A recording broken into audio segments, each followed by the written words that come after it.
Fala galera, um grande bom dia! Sejam todas bem-vindas e sejam todos bem-vindos para mais um Bora Ler a Bíblia neste dia 23 de março, quarta-feira, 7h30 da manhã, onde nós vamos ler e estudar Êxodo capítulo 19. Um bom dia para vocês que estão aí no Clubhouse, um bom dia para vocês que estão aqui no Instagram acompanhando ao vivo. Abram então as Bíblias de vocês no capítulo 19 de Êxodo. Já vão pegando aí sua bebida quente, seu chá, seu leite, seu café, já vão se ajeitando aí na poltrona, peguem suas bíblias, marca-texto, canetinha, post-it, enfim, tudo para grifar, para anotar, para deixar sua bíblia aí recheada de anotações, de pensamentos, de insights que vocês vão tirar daqui hoje. Êxodo capítulo 19. Antes, então, vamos fazer a nossa oração e aí começamos a leitura. Oremos. Pai amado e querido, a Ti todo louvor, Pai, a Ti toda honra e a Ti toda glória. Muito, muito obrigado, Pai, porque o Senhor é nosso Criador, o Senhor é Criador de todo o universo, o Senhor é o nosso mantenedor, o Senhor é o nosso resgatador, o Senhor é o nosso salvador, Pai. Agradecemos por inúmeras bênçãos que o Senhor nos concede todos os dias. Agradecemos pela proteção, o cuidado que o Senhor tem conosco. Agradecemos até pelas pequeninas coisas que às vezes a gente não se atenta. Agradecemos por termos uma cama, agradecemos por termos um teto, um lar, agradecemos pela noite de descanso, agradecemos pela vida, pela saúde, pela paz. E agradecemos também por estarmos aqui, Pai, reunidos, mesmo que à distância, para estudarmos a Tua palavra, repartirmos o pão. Para isso, Pai, queremos pedir e convidar que o Senhor venha estar conosco, através do Seu Santo Espírito, Pai, nos concedendo a sabedoria que vem do alto, para que a gente possa compreender o que nós iremos ler e estudar aqui, Pai. Seja com todos que estão acompanhando ao vivo, seja também os que estão acompanhando a gravação. Tudo isso te pedimos e agradecemos por amor do Seu santo e maravilhoso nome. Amém, Pai. Muito bem, gente. Êxodo capítulo 19.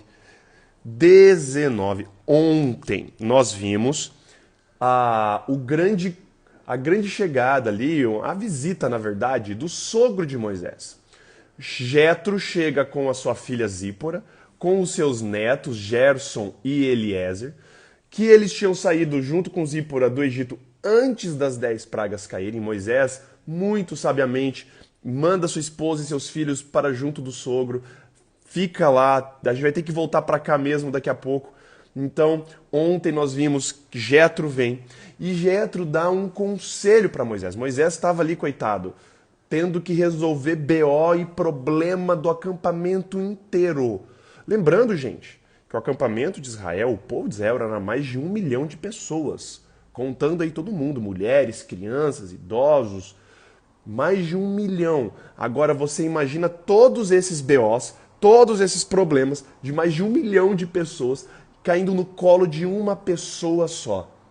Moisés ficava, como diz, ele ficava em pé o dia inteiro, do nascer do sol até o pôr do sol, e o povo fazia fila, né? Imagina, você tinha lá uma questão para resolver, você ficava 50 dias na fila esperando para resolver o teu BO, e nisso os BOs iriam aumentando. Jetro chega e fala assim: Moisés, meu genro, vem cá, vou te ensinar como é que faz. E aí ele explica. Divide aí líderes de 100, de 50, de 10, de 1000, enfim. Vai dividindo. Nomeie líderes para eles resolverem os BOs mais simples e realmente os problemões, os grandes, vão chegar até você. E ele abençoa Moisés e parte. Nisso, lembramos que o povo de Israel já estava acampado perto do Monte Hebron, o mesmo monte que Deus tinha aparecido para Moisés na sarça ardente. E ali agora está todo o palco montado para o que Deus já tinha previsto desde lá de trás. Eu já tinha falado desde lá de trás. Então, chegamos nesse ponto em Êxodo 19. Abram então, se você ainda não abriu, Êxodo 19, verso 1, na minha Bíblia, na Nova Versão Internacional, começa assim.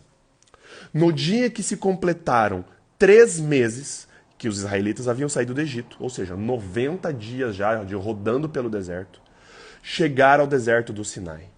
Depois de saírem de Refidim, entraram no deserto do Sinai e Israel acampou ali, diante do monte. Lembrando que isso já era plano de Deus.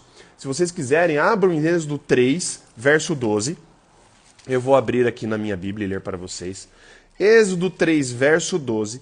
Quando Deus aparece para Moisés na sarça ardente, ele fala assim para Moisés no verso 12 do capítulo 3. Deus afirmou: Eu estarei com você.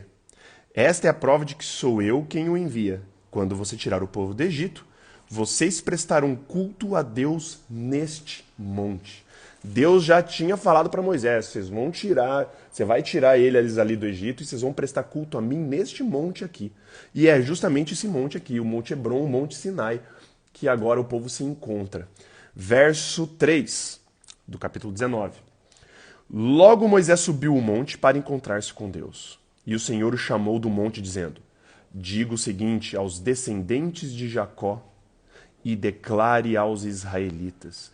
Quando Deus aqui fala de Jacó, e esse é um indicativo para a gente, galera, toda vez que Deus falar e chamar o povo pelo Jacó, descendentes de Jacó, de Abraão, enfim, Deus está querendo relembrar o povo das promessas que ele tinha feito, da aliança que ele tinha feito com os patriarcas da terra prometida.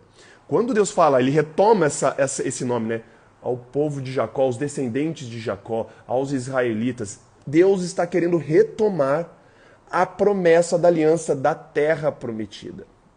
Ele quer relembrar isso para o povo. E Deus fala de novo. Então diga aos descendentes de Jacó e declare aos israelitas. Vocês viram o que fiz ao Egito, e como os transportei sobre as asas de águias e os trouxe para junto de mim. Agora, se me obedecerem fielmente e guardarem a minha aliança, vocês serão meu tesouro pessoal dentre todas as nações. É muito bonito a figura de linguagem que Deus usa aqui para expressar o cuidado que ele teve com o povo de Israel, ele falando que eu transportei sobre asas de águias e o trouxe para junto de mim. Se vocês não sabem, né, a águia, quando ela está ensinando os filhotinhos dela a voarem, não sei se vocês já ouviram falar, se vocês já viram cenas em documentários. Cara, ela joga os filhotes do ninho. Os filhotinhos, eles não sabem voar. As asinhas deles estão fraquinhas. Não tem força para voar, mas mesmo assim, a águia joga os filhotes do ninho, os filhotinhos vão despencando, eles vão despencando, vão tentando, eles não conseguem, o que a mamãe águia faz? Ela vai, pega o filhotinho no ar, nas asas dela, transporta ele de novo, lá de novo, e depois solta ele e vai fazendo isso até que ele tenha forças para voar. Olha que figura de linguagem linda! Deus pegou os filhotinhos lá do Egito, que as asinhas ali, ó, toda atrofiada, e jogou eles, tirou eles ali do Egito. E ali eles aprendendo a voar e tentando voar, e Deus transportando eles nas suas asas, como uma mamãe águia cuidando dos filhotes, querendo ver o desenvolvimento dos filhotes, mas também com todo o cuidado. Que figura de linguagem linda, e Deus usa isso para mostrar como tirou o povo de Israel do Egito. E isso mostra muito de como Deus trabalha na nossa vida, né? Ele permite, às vezes, jogar a gente do penhasco, para a gente abrir as asas, para a gente se fortalecer espiritualmente, para nossa fé se desenvolver, para o nosso relacionamento de confiança com Deus se aprimorar. Deus joga a gente do ninho para a gente cair montanha abaixo, mas sabendo que se a gente precisar, no momento certo, Deus vai transportar a gente de volta, Deus vai salvar. A gente está caindo, entre aspas, a gente está ali tentando desenvolver a força nas asas, a força espiritual das asas, da fé, mas sabendo que com certeza embaixo, antes da gente cair, se espatifar lá embaixo, Deus vai pegar a gente de volta e vai conduzir. Muito lindo, muito lindo. E ele fala no verso 5, né? Se me obedecerem fielmente e guardarem a minha aliança, vocês serão meu tesouro pessoal. Aqui, mais uma vez, a obediência é relacionada com a adoração. E isso continua até hoje, gente. O nosso amor a Deus é traduzido através de obediência. A gente não obedece porque a gente tem medo, a gente não obedece para conseguir favores de Deus, a gente simplesmente obedece como uma retribuição. É o mínimo que a gente pode fazer para Deus, pelo que Ele já fez por nós, é a obediência. E Deus aqui, a gente já estudou isso desde o Gênesis, né, que a obediência sempre esteve ligada com a adoração, intrinsecamente ligada. Agora Deus aqui vai reforçar ainda mais isso. Continuando no verso 5. Embora toda a terra seja minha, vocês serão para mim um reino de sacerdotes e uma nação santa. Essas são as palavras que você dirá aos israelitas. E esse reino de sacerdotes e uma nação santa, não sei se vocês se recordam, foi dito por Pedro, lá na primeira carta dele, 1 Pedro 2,9. Vocês são geração eleita, sacerdócio real, nação santa. Pedro, quando escreve a primeira carta dele, lá em 1 Pedro 2,9, ele retoma essa linguagem, essa expressão dita aqui no pé do Sinai. De reino de sacerdotes e nação santa. Verso 7. Moisés voltou, convocou as autoridades do povo e lhes expôs tudo o que o Senhor havia lhe mandado falar. O povo todo respondeu unânime: faremos tudo o que o Senhor ordenou. E Moisés levou ao Senhor a resposta do povo. Disse o Senhor a Moisés: virei a você numa densa nuvem, a fim de que o povo, ouvindo-me falar-lhe, passe a confiar sempre em você.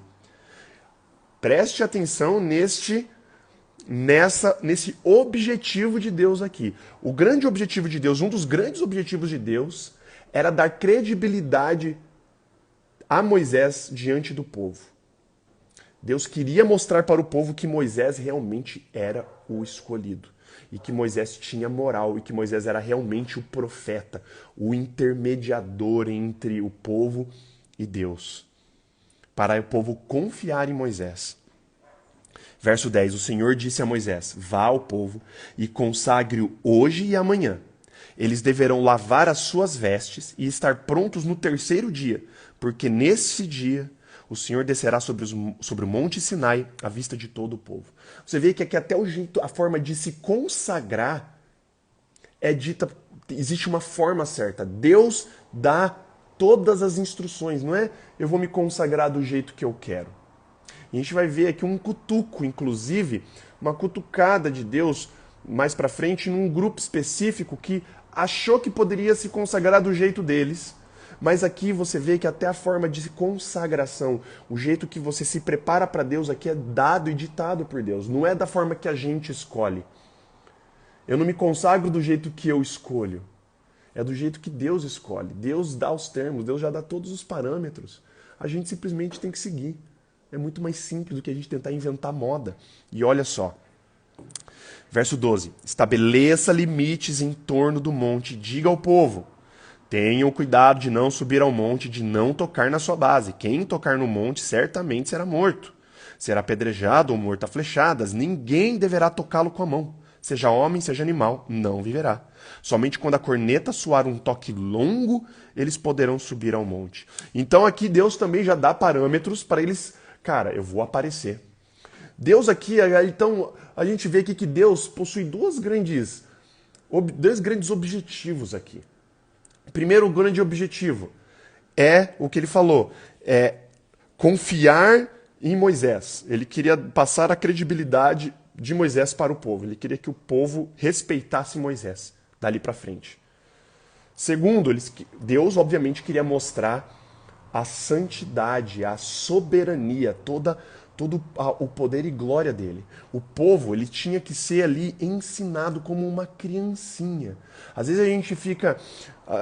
eu mesmo, quando eu leio, às vezes eu fico pensando, mas Deus podia ter escolhido outras formas de aparecer para o povo. Como ele já escolheu, Deus já apareceu pessoalmente para Abraão. Deus mais para frente vai aparecer para Elias numa forma de uma brisa suave. Deus escolhe diversas formas. Ele tem diferentes formas de se manifestar para o povo. E todas têm objetivos. E aqui o grande objetivo, Deus mostrar essa santidade, o morro fumegante, como a gente vai ler, é mostrar e dar noção de santidade, de soberania e de reverência. De mostrar para o povo assim, olha, eu estou aqui, eu sou o Senhor, o Deus Todo-Poderoso. O povo era bebezinho, estavam tendo que aprender tudo isso. Depois de tanto tempo de escravidão, depois de tanta influência errada no Egito, Deus tinha que reeducá-los e mostrar reverência aqui para o povo. Então eles não deveriam nem aproximar-se do monte. Então existiria um cerco ali para a própria proteção do povo. Verso 14, tendo Moisés descido do monte, consagrou o povo, e eles lavaram as suas vestes. Disse ele então ao povo, prepare-se para o terceiro dia, e até lá não se acheguem à mulher. Nem fazer sexo eles deveriam fazer, eles deveriam se lavarem e não terem sexo e ficarem se consagrando, lavando vestes e se preparando para o dia. Verso 16, ao amanhecer do terceiro dia houve trovões e raios, e uma densa nuvem cobriu o monte, e uma trombeta ressoou fortemente. Você imagina essa cena. Imagine uma nuvenzona descendo, e um barulho de trombeta saindo do meio dessa nuvem, tipo... aquela coisa. Todos no acampamento tremeram de medo. Moisés levou o povo para fora do acampamento para encontrar-se com Deus, e eles ficaram ao pé do monte. Aqui já indica que o acampamento estava um pouco longe assim da montanha, do monte, e ele tira todo o povo do acampamento e coloca eles de frente para o monte, para eles observarem, para eles enxergarem a glória de Deus ali, para eles verem a manifestação divina ali, física na frente deles. E olha que descrição tensa, verso 18. O monte Sinai estava coberto de fumaça, pois o Senhor tinha descido sobre ele em chamas de fogo. Dele subia fumaça como que de uma fornalha. Todo o monte tremia violentamente. Imagina um monte chacoalhando. E o som da trombeta era cada vez mais forte. E aquele sonzão de trombeta tocando, vindo lá do meio desse morro fumegante, fogo, e aquela coisa. Então Moisés falou, e a voz de Deus lhe respondeu. Moisés falou o quê? Temos uma pista aqui do que Moisés... Porque, assim, todo o povo tremeu, e a gente vê Moisés aqui, né? A gente pensa assim, Moisés estava ali de boa, né? Moisés estava tranquilo. Abram em Hebreus 12, verso 21. Se vocês não quiserem abrir ali, eu já estou com a página marcada aqui. Em Hebreus 12, 21, mostra ali o relato desse momento do Sinai. E olha que interessante essa descrição, essa breve descrição de Moisés nesse momento do morro fumegante, de tudo que a gente está lendo. Verso 21. O espetáculo era tão terrível que até Moisés disse, estou apavorado e trêmulo. Você imagina Moisés apavorado e trêmulo. Para Moisés estar desse jeito, é que o negócio foi forte. Moisés já tinha estado diante de Deus na sarça ardente. Moisés estava em comunhão com Deus ali há muito tempo. Deus já tinha aparecido para Moisés. E Moisés vendo aquilo, a gente vê em Hebreus 12, 21, que ele estava com medo e trêmulo diante do que estava acontecendo na montanha. Verso 20, o Senhor desceu ao topo do monte Sinai e chamou Moisés para o alto do monte. Moisés subiu e o Senhor disse, imagina o povo vendo tudo aquilo acontecendo e Moisés subindo na montanha. É de se respeitar, é para se respeitar Moisés. Deus estava fazendo tudo para o povo respeitar Moisés. Moisés subiu e o Senhor lhe disse, desça e alerte o povo que não ultrapasse os limites, para ver o Senhor, e muitos deles pereçam. Verso 22, mesmo os sacerdotes que se aproximarem do Senhor devem consagrar-se, senão o Senhor os fulminará. E aqui os sacerdotes, cara, aqui que eu estava falando, pelo que dá a entender aqui no texto, os sacerdotes meio que ficaram assim, né? Pô, a gente já não precisa se consagrar desse jeito, né? Nós somos já sacerdotes, nós não precisamos disso, mas Deus alerta aqui, inclusive, os sacerdotes que, pelo visto, eles não tinham se consagrado do jeito que Deus tinha ordenado. E Deus avisa, inclusive os sacerdotes. Avisa eles para se consagrar, porque senão eles vão morrer, vão cair duro aqui. Um alerta, né? Porque às vezes os sacerdotes se achando mais santo que as outras pessoas, achando que eles estavam acima. Não, eles tinham que se consagrar igual todo mundo. Moisés também, com certeza, se consagrou da mesma forma. E deve ter rolado uma dor de cotovelo, né, dos sacerdotes vendo ali Moisés subindo o monte e eles tendo que ficar ali para trás. Verso 23. Moisés disse ao Senhor: o povo não pode subir ao monte Sinai, pois tu mesmo nos avisaste, estabeleça um limite em torno do monte e declare o santo. E verso 24, o Senhor respondeu: desça e depois torne a subir, acompanhado de Arão. Quanto aos sacerdotes e ao povo, não deve ultrapassar o limite para subir ao Senhor, senão o Senhor os fulminará. Então Moisés desceu e avisou o povo. Era só Moisés e Arão para subir. Olha que louco, né? Aqui a gente tem agora... Quando às vezes a gente lê e passa por alto, a gente tem a impressão de que só Moisés sobe na montanha. Mas aqui fica claro que quem sobe junto com Moisés é Arão, o irmão dele, que depois vira o sacerdote ali, né? Tribo de Levi. E assim termina. Cara, e é muito interessante, né? A metodologia que Deus escolhe aqui nesse momento para ensinar reverência, para ensinar humildade, para ensinar obediência para o povo. E como Deus opera, né? E Deus tem as suas formas de se revelar. E é muito legal quando a gente vê os objetivos ali. Deus tinha primeiro o objetivo que ele já mesmo tinha falado para Moisés: o povo vai te respeitar. Porque, imagina, toda aquela cena, aquele morro fumegante, tudo aquilo, eles vendo Moisés subindo na montanha, tranquilo, assim, ó. Tranquilo não, né? Se borrando as calças, mas subindo. E não morrendo. E Deus avisando: olha, se o resto subir, vai morrer. Inclusive os sacerdotes, mesmo consagrados, se eles pisarem aqui nesse passado limite aqui da montanha, vocês vão morrer fulminado. Deus tem os termos deles, gente. E nós não devemos achar que nós estamos acima dos termos de Deus. Deus sempre dá os parâmetros porque ele é Deus. Primeiro, ele é Deus. Ele é dono de tudo.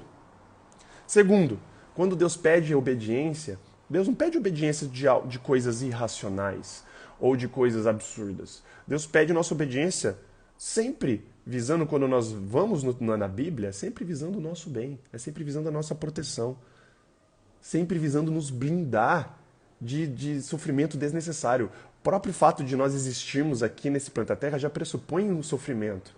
Nós nascemos já num mundo em pecado. Por que a gente precisa sofrer mais do que o necessário? Deus dá esses parâmetros, dessas leis, e Deus firma uma aliança com a gente justamente para nos blindar disso. E muito interessante também como Deus sempre encontra formas de estar no meio do seu povo. Deus sempre vai em busca do homem, e eu sempre falo isso, que é lindo durante toda a Bíblia.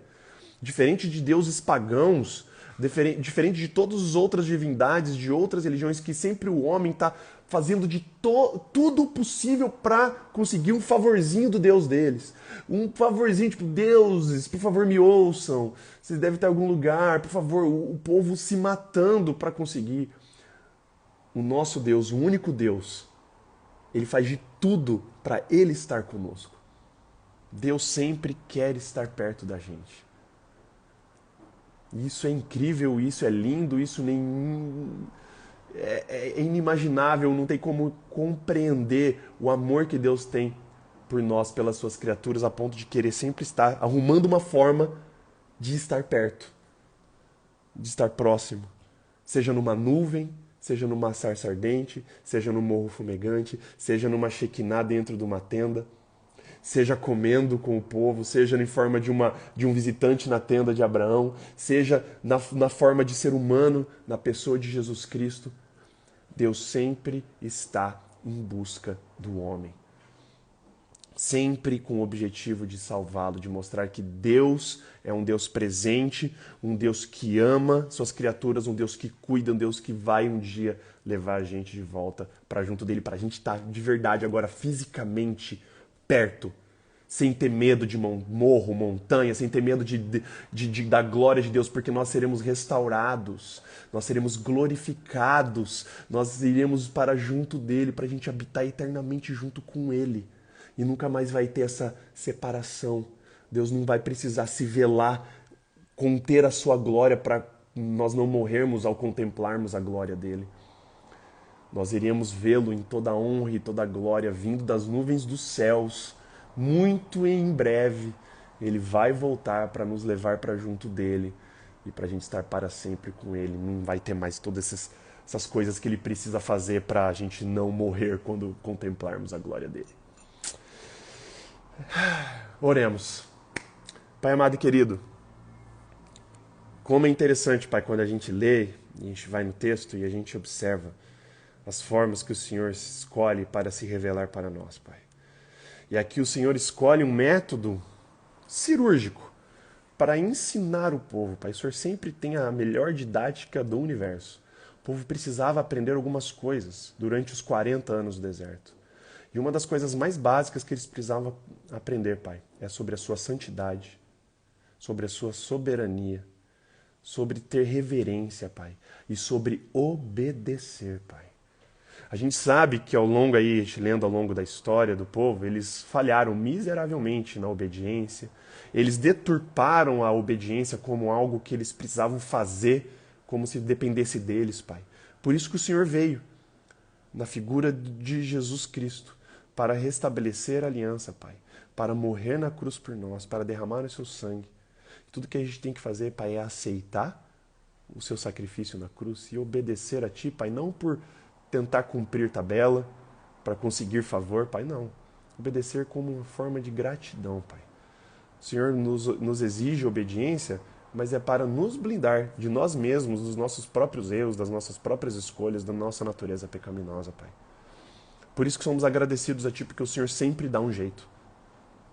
O Senhor sempre dá um jeito de ir atrás dos pecadores. O Senhor sempre dá um jeito de ir atrás dos seus filhos, porque o Senhor nos criou, o Senhor nos ama, de um amor que a gente vai passar a eternidade estudando, Pai. Por isso que nós devemos prestar louvor, honra e glória a Ti. Por isso que nós devemos Te obedecer, Pai, como um resultado de tudo que o Senhor já fez por nós, que o Senhor faz e o que o Senhor ainda fará. Se existe alguém aqui com o coração obstinado, achando que pode fazer da sua própria maneira, como aqui algumas pessoas a gente viu, né? Os próprios sacerdotes ali, pelo visto, não se consagraram do jeito que o Senhor tinha pedido. Se a gente acha que a gente pode fazer as coisas da nossa maneira, Pai, mude o coração dessa pessoa. Transforme o coração dessa pessoa para ela aceitar os seus termos, Pai. Que a gente possa cada vez mais ser moldados à sua imagem e à sua semelhança, para refletirmos o seu caráter para esse mundo, Pai. Que as pessoas Te conheçam através de nós, através do seu caráter refletido em nós, do jeito que nós tratamos o nosso próximo, do jeito que nós tratamos o dinheiro, do jeito que nós tratamos os negócios, do jeito que nós tratamos os nossos amigos, a nossa família, enfim, Pai. Nos dê uma ótima quarta-feira, Pai. Seja com os menos favorecidos do Teu reino, Pai. Seja com os que estão desabrigados, seja com os moradores de rua, os que não têm onde comer, onde dormir, Pai. Seja com os que estão lá refugiados da guerra da Ucrânia, seja com os que ficaram na Ucrânia, Pai. Abençoe aquele povo, livra aquele povo, Pai, das mãos da guerra.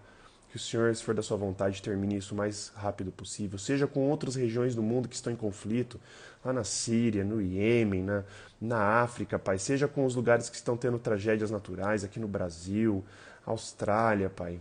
Por favor, seja com todos esses menores, Pai. Por favor, volte logo. A gente não aguenta mais, Pai. Sei que esses sinais são antecipações do seu retorno para nos buscar, mas, por favor, abrevia-se o nosso sofrimento, Pai. Volte logo para estarmos para sempre contigo, Pai, sem nuvem, sem trombeta tocando, sem monte chacoalhando, Pai, mas estarmos fisicamente ao seu lado por toda a eternidade. Perdoe também os nossos pecados e faltas, Pai. Tudo isso nós pedimos e agradecemos por amor de seu santo e maravilhoso nome. Amém. Valeu, gente. Queria agradecer aí a presença de todos vocês. Amanhã, então, 7h30 da manhã, Êxodo capítulo 20. Se é a primeira vez que você está entrando, seja aqui no Clubhouse, seja aqui no Instagram, saiba que nós fazemos isso todos os dias. De segunda a sexta, das 7h30 às 8 da manhã. Sábados, domingos e feriados, das 8h30 às 9h. Todos os dias lendo um capítulo da Bíblia por vez. Hoje foi Êxodo 19, amanhã será Êxodo 20 e assim por diante. Então me adicione aqui como seu contato no Clubhouse e ative o sino de notificação para você ser notificado, notificada toda vez que eu iniciar a sala. Me adiciona como seu contato aqui também no Instagram.